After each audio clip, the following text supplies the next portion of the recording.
oui, Baudelaire. Qu'est-ce que Oui, tu veux rajouter? d'accord. Marie-Corée, déjà, beaucoup de courage. Beaucoup de courage. Alors, moi, en tant que formateur, il y a... Oui, t'inquiète. Ouais. Excusez. Alors, il y a des pistes. Il y a aussi des solutions qu'il faut donner, des informations qu'il faut partager avec ceux qui veulent déjà faire des achats sur la plateforme en question. Mais... Oui, dites-moi. La question que je voulais poser, même avant de donner les avertissements, dans son cas, elle, aujourd'hui, oui. c'est terminé, ces 10 millions, il n'y a plus moyen de récupérer ça? Il y a la possibilité de faire des recours. Mais est-ce qu'elle s'est adressée à une structure qui est vérifiée par la plateforme? OK, ça, donc la plateforme a des structures vérifiées avec qui elle travaille? Sur la plateforme, il faut échanger avec des structures vérifiées. En formation, c'est ce que je dis toujours. Je défends à quiconque de s'adresser à une structure sur la plateforme qui n'a pas le badge vérifié. Le badge vérifié, oui. Si tu n'as pas le badge vérifié et que tu échanges avec cette entreprise en question, tu es exposé à ce type de cas.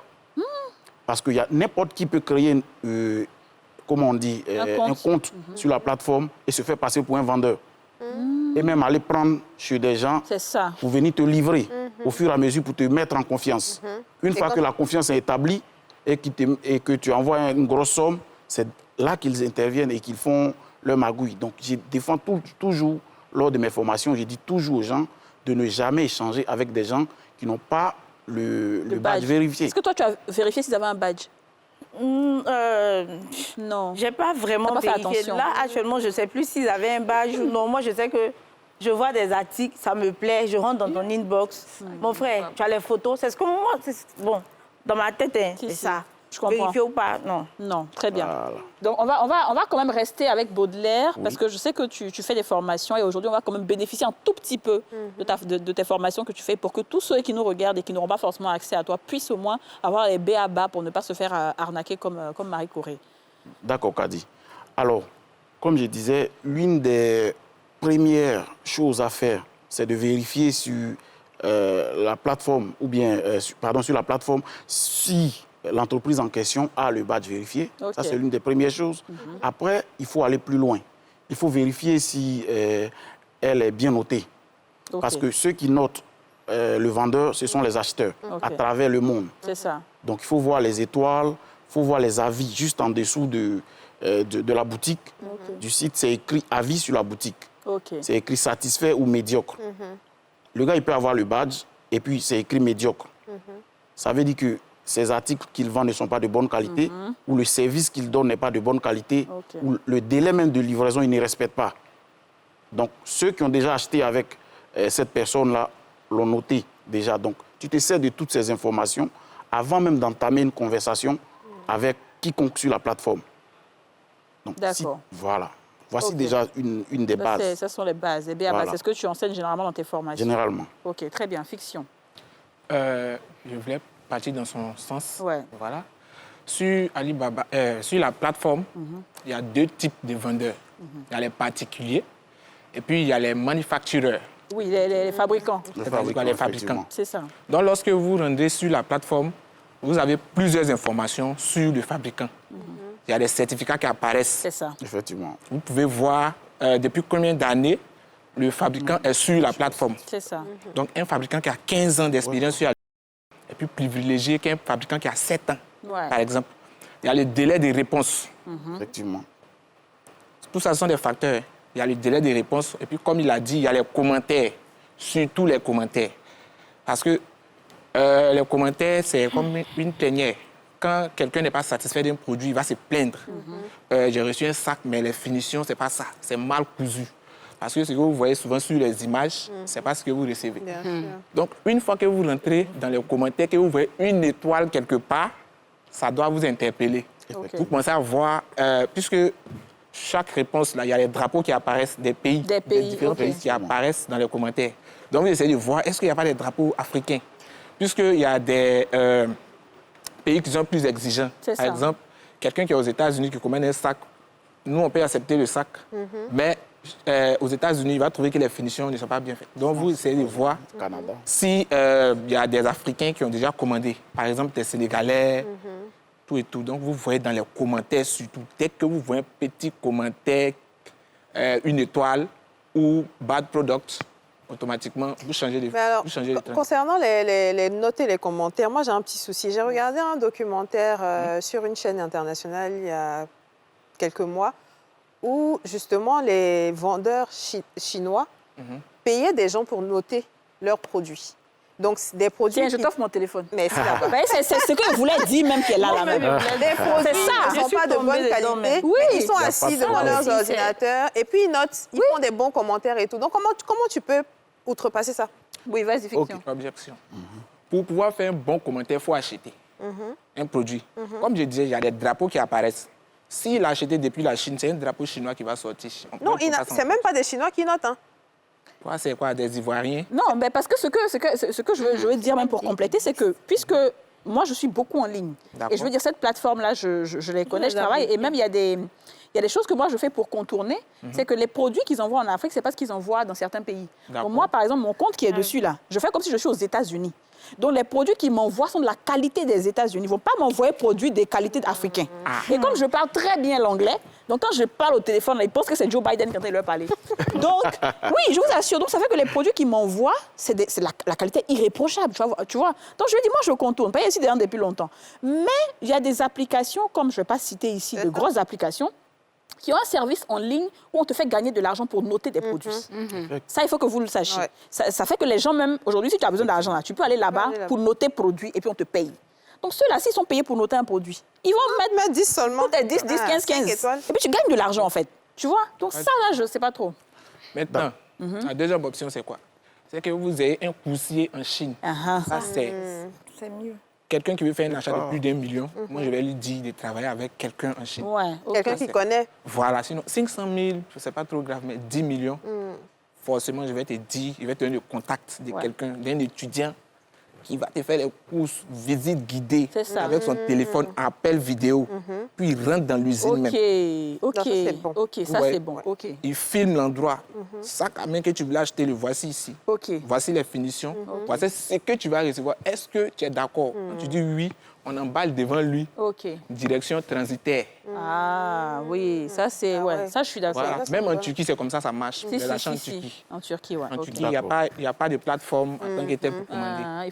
Voilà, les fournisseurs sont sur les réseaux sociaux et puis vous les contactez, vous envoyez quelqu'un vers eux. Moi, en tout cas, quand c'est plus d'1 million, moi, c'est ce que je suggère. Très bien, d'accord. Oui, tu voulais compléter avant que Nina ne parle. Oui, avant que... Je voulais rejoindre l'oracle, ce qu'il disait. En fait, c'est effectivement ça. Quand vous voulez passer une commande qui va au-delà de millions, il faut s'assurer d'avoir quelqu'un. Lors des formations, c'est ce que je dis également comme astuce et conseil. Tu ne peux pas passer une commande au-delà de millions et ne pas avoir une connaissance sur place. Voilà, ça, c'est important. Il faut éviter. Ou alors, si l'entreprise a plus de 15 ans d'expérience. Effectivement. Parce que nous, on fait des achats de plus de millions, mais moi, je n'ai pas quelqu'un là-bas qui va vérifier. Mais l'entreprise a quand même 15 ans, 17 ans d'expérience, elle est vérifiée. Ça, beaucoup de certificats là. Il y a beaucoup de certificats. Voilà. Et puis, ils m'ont filmé même leur usine. J'ai vu l'usine, enfin, par vidéo. Et puis, bon, pour l'instant, ça va. Nina, je vais aller avec toi. Oui. Toi, tu n'as pas eu de mauvaise expérience pour l'instant avec cette plateforme, mais c'est surtout avec les transitaires. Oui. Ouais. Surtout sur les délais. Ouais. Je prends un exemple.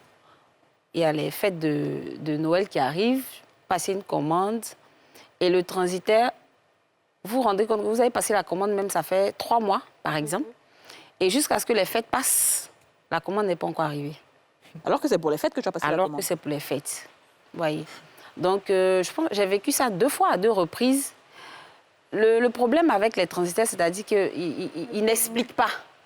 Ils ne sont pas communicatifs. Voilà, on te dit, bon, après, ça dépend de ceux qui sont à la tête souvent de ces entreprises-là. Ce pas des gens très, très, très lettrés, mais ils maîtrisent le circuit. C'est ça. Donc, ils n'arrivent pas à communiquer, vous dire pourquoi est-ce que ça a mis du temps. Normalement, c'est à partir de telle période, vous devez faire tel achat parce que si vous voulez que ça arrive à tel moment, voilà comment il faut faire, en fait. Mais le transitaire... Ouais. Enfin, je voulais demander, maintenant que vous êtes passé de l'autre côté, vous pouvez expliquer qu'est-ce qui causent les retards? Excusez-moi. Ouais. Et puis surtout, j'allais dire, le transitaire, c'est comment? Dans ce système-là, c'est quoi? Qui est le transitaire? Qu'est-ce qu'il fait? Est-ce qu'il est là-bas? Il est ici? Généralement, on a l'impression il est qu'il est là-bas. transitaire de voiture, là. Okay. Il est là-bas. OK. Parce que... C'est lui qui fait venir les colis. Voilà, il a un cargo. Le vrai, pas les intermédiaires, le vrai transitaire, il a son cargo en Chine. Et le fournisseur va livrer le colis chez lui. Ils vont charger le bateau ou l'avion. Moi, je travaille beaucoup plus avec le bateau en conteneur. Ils vont charger le conteneur et ça va venir sur Abidjan. Et Abidjan vont faire sortir le conteneur du port. Ça va venir à l'entrepôt et dédouaner avant de... En fait, après, tout de suite, toute cette chaîne-là, il y a des explications, par exemple, qu'il faut donner aux clients qui ne maîtrisent pas forcément la chose. En fait, quand on est derrière, on est prompt à critiquer, mais quand on est dans la chose, on voit que c'est pas vraiment easy. Donc, il y en a, par exemple, vous donnez le colis au transitaire. Il y a deux facteurs. Soit le colis arrive, il n'y a pas de nom là-dessus. Le transitaire, lui, balance déjà dans l'entrepôt. Donc, votre colis, vous allez dire qu'il a fait 1 an, il a fait 2 ans. Oui, il est là dans l'entrepôt, mais il n'y a pas de nom. On ne sait pas à qui il appartient. On ne va pas prendre le risque de le faire venir à Abidjan. C'est une perte de temps. C'est une perte aussi en argent, parce que quand ça va venir, c'est à Abidjan. Personne ne vient chercher, ça fait des frais d'emmagasinage. Vous voyez. Il y a ce côté-là. Et aussi, il y a le fait que le transitaire, lui, va vous dire directement, moi, je te donne 2 mois ou 45 jours ton colis à Abidjan. Mais lui, il ne charge pas le conteneur. Le conteneur, il a une durée pour charger. Donc, ton colis peut arriver aujourd'hui et ils sont en train de fermer le conteneur. Donc, ton colis va automatiquement rentrer. Mais par rapport à celui qui a envoyé son colis avant, c'est vrai, ou 1 mois ou 2 semaines ou 3 semaines avant, vous n'aurez pas la même date d'arrivée. Et quand le colis le conteneur va quitter, on va dire l'entrepôt, ça va aller au port de Guangzhou, tout le monde connaît. Donc, ça peut quitter une autre ville, déjà.